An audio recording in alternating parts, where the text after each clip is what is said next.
নমস্কার বন্ধুরা, পায়েলের রন্ধনশালায় আরেকটি নতুন রেসিপিতে আপনাদের সকলকে স্বাগত জানাই। আমার আজকের রেসিপি হলো কড়াইশুঁটির পরোটা, কিন্তু এটা খুব হেলদিভাবে বানিয়েছি। আমি আটা বা ময়দার ব্যবহার খুবই কম করে ওটসের গুঁড়ো দিয়ে এই পরোটাটা বানিয়েছি। চলুন দেখে নেওয়া যাক আমার আজকের এই রেসিপি।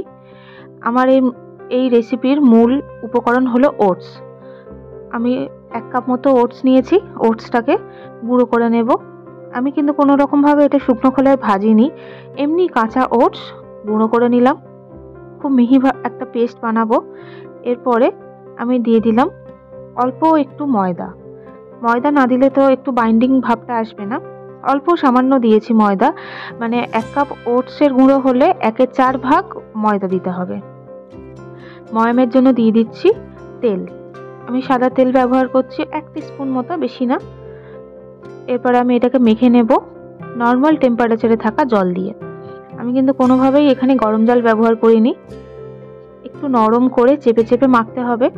প্রথমে মনে হবে একটু চটচট করছে, কিন্তু মাখতে মাখতে এটা খুব ভালো একটা নরম একটা ডোয়ে পরিণত হবে। একটু চেপে চেপে সময় নিয়ে ভালোভাবে মাখতে হবে। এরপরে আমি লেচি কেটে নিচ্ছি। শুধু ময়দা দিয়ে বা আটা দিয়ে কিন্তু এটা খেতে খুবই বেশি ভালো লাগে, কিন্তু হেলদিভাবে বানাতে গেলে আমি আটা বা ময়দার পরিবর্তে একটু ওটসের গুঁড়ো দিয়ে দিয়েছি, তাহলে এটা অনেকটা হেলদি হবে। এরপর আমি দিয়ে দিলাম কড়াইশুঁটির পুর। কড়াইশুঁটিটা জাস্ট আদা কাঁচা লঙ্কা দিয়ে বেটে তেলের ওপর শুকনো লঙ্কা আর জোয়ান ফোড়ন দিয়ে একটু ভাজা মশলা দিয়ে খুব ভালোভাবে নেড়ে পুরটা বানিয়ে নিয়েছি। আমার কড়াইশুঁটির পুরের রেসিপি আছে, কড়াইশুঁটির কচুরির রেসিপির মধ্যে আমি দেখিয়েছি।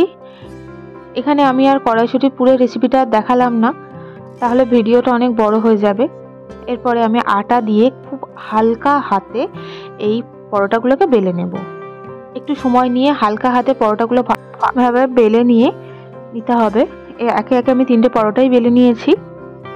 এরপর আমি একটা তাওয়া গরম করে একটা একটা করে পরোটাগুলোকে ভেজে নেব। প্রথমে শুকনো খোলায় অল্প অল্প ভেজে সাদা তেল দিয়ে পরোটাগুলোকে আমি ভেজে নেব লো টু মিডিয়াম ফ্লেমে। অবশ্যই কিন্তু হাই ফ্লেমে দেবেন না, তাহলে পুড়ে যাবে।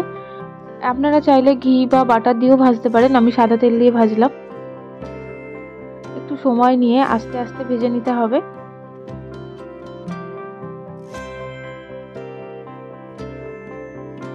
এই পরোটাটা যেমন হেলদিও হয় এবং টেস্টিও হয়। আপনারা বাড়িতে একবার বানিয়ে দেখতে পারেন, খেতে কিন্তু খুব ভালো হয়। এদিকে এটা কিন্তু খুবই লো ক্যালোরির একটা খাবার। এই রেসিপিটা বাড়িতে তৈরি করবেন আর আমাকে জানাতে ভুলবেন না রেসিপিটা কেমন হলো। এই রেসিপিটা ভালো লাগলে আমার ভিডিওতে লাইক করবেন এবং বন্ধুদের সাথে শেয়ারও করবেন। নিত্য নতুন রেসিপির আপডেট পেতে আমার চ্যানেলকে সাবস্ক্রাইব করার সাথে সাথে পাশে থাকা বেল আইকনটা প্রেস করতে একদম ভুলবেন না।